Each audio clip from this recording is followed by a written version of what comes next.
আজকে কতদিন আসসালামু আলাইকুম, আপনারা কেমন আছেন? ভালো আছেন? আমি ভালো আছি। আজকে কতদিন গরুর মাংস শুটকি ভুনা করছি, মুখে করছিও ভালো লাগে না।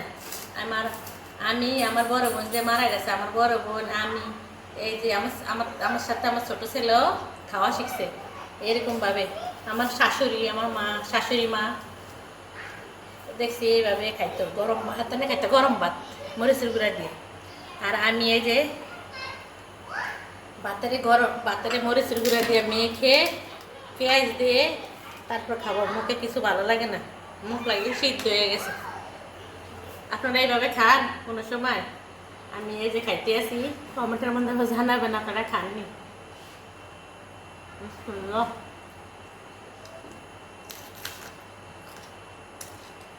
পেঁয়াজ খুব স্বাদ, খুব মজা।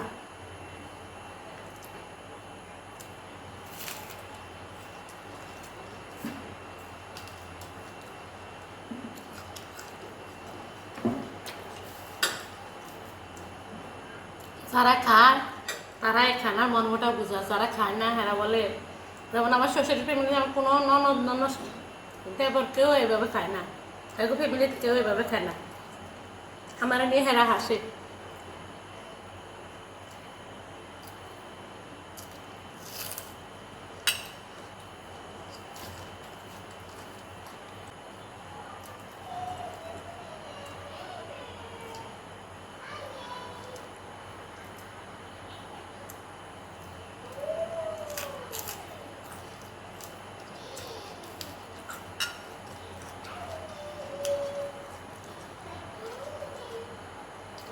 আমার ছোটো দেবরও সবসময় বলতো, আপনার তো মরিচের গুঁড়া আর ভাত এগুলি হলে আর কিছু লাগে না।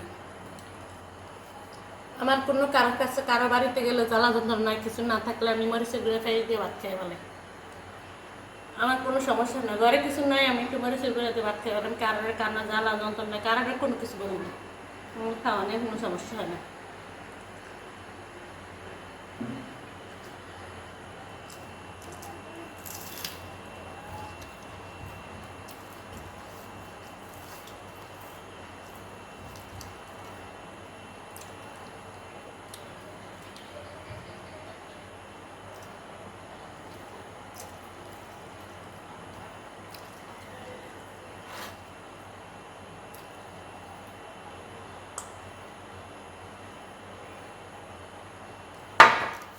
আমার ছোটো ছেলেও খাবে, আমার বড় ছেলে খায় না।